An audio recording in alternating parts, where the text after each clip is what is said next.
Glitserin molekulalarida qanday kimyoviy bog'lanishlar mavjud? Demak, glitserin formulasini yozib olamiz. Bunda glitserin C3H5 OH dan 3 bog'larini qo'yib yozib oldik. Va uglerodda nisbiy elektromanfiyligi 2,5, vodorodda nisbiy elektromanfiyligi 2,1, kislorodda nisbiy elektromanfiyligi 3,5. Odatda metal mas bilan metal mas orasida kovalent bog' bo'ladi. Bu yerda hammasi metal mas. Uglerod ham, vodorod ham, kislorod ham hammasi metal mas. Demak, kovalent bog' hammasi. Kovalent bog' qutbli kovalent bog' yoki qutbsiz kovalent bog' bo'lishi mumkin. Qutbsiz kovalent bog' odatda nisbiy elektromanfiylik farqi 0,4 gacha bo'lishi kerak. Odatda bir xil metal maslar orasida bo'ladi. Ya'ni uglerod bilan uglerod orasidagi bog' qutbsiz kovalent bog'ga to'g'ri keladi odatda. Ya'ni uglerodning nisbiy elektromanfiyligi 2,5, uglerodning nisbiy elektromanfiyligi 2,5. Farqi 0. Ya'ni 0 dan 0,4 gacha bo'lsa, odatda qutbsiz kovalent bog' deb qaraladi. Boshqa metal maslar orasida qutbli kovalent bog' deb qaraladi. Endi ko'p hollarda. Va masalan, vodorod boshqa, uglerod boshqa metal maslar orasida 2,5, 2,1 farqi 0,4. 0,4 dan 2 gacha bo'lsa, qutbli kovalent bog' deb qaraladi odatda. Demak, bu qutbli kovalent bog'. Uglerod va kislorod orasida qutbli kovalent bog'. Bularni ko'rsatib o'tamiz. Demak, bu qutbsiz kovalent bog'. Qutbli kovalent bog'. Qutbli kovalent bog'. Kislorod 3,5, vodorod 2,1.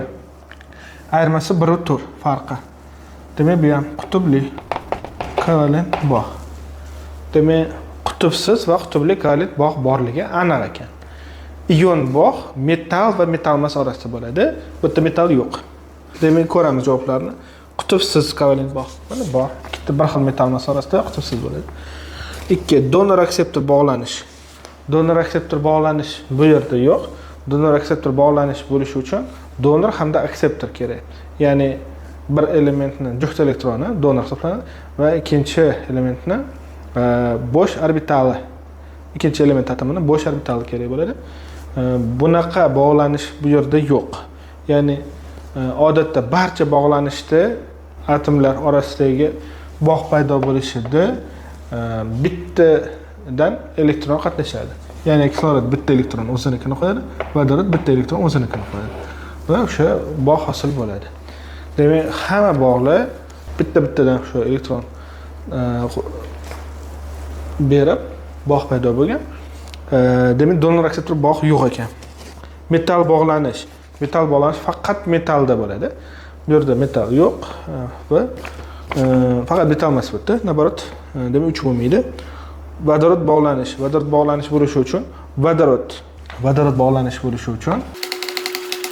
demak, vodorod quyidagi elementlar bilan bog'langan bo'lishi kerak. Ftor, kislorod, azot. Qisman quyidagi elementlar bilan ham bog'langan bo'lishi mumkin. Oltin gugurt, xlorlar bilan bog'langan bo'lishi mumkin. Bu yerda ham vodorod bog' bo'lishi mumkin. Demak, bu yerda mana kislorod bilan vodorod bog'langan va vodorod bog' bor. Ya'ni vodorod bog' boshqa shu xuddi o'ziga o'xshagan element o'rtasida vodorod bog' bo'ladi. Ya'ni kuchsiz fizik bog' shu mana kislorod va vodorod o'rtasida boshqa molekula o'rtasida bo'lishi mumkin yoki molekula ichida bo'lishi mumkin. Mana vodorod va mana kislorod. Molekula ichi yoki molekulalar aro vodorod bog' bo'lishi mumkin. Demak, vodorod bog' bor olamiz. Ion bog' yo'q, chunki metal bilan metal mas orasida bo'lishi kerak. Metal yo'q. Qutbli kovalent bog' bor mana. Boshqa metal maslar orasida odatda qutbli kovalent bog' bo'ladi. 1, 4, 6 to'g'ri keladi. To'g'ri javob D varianti.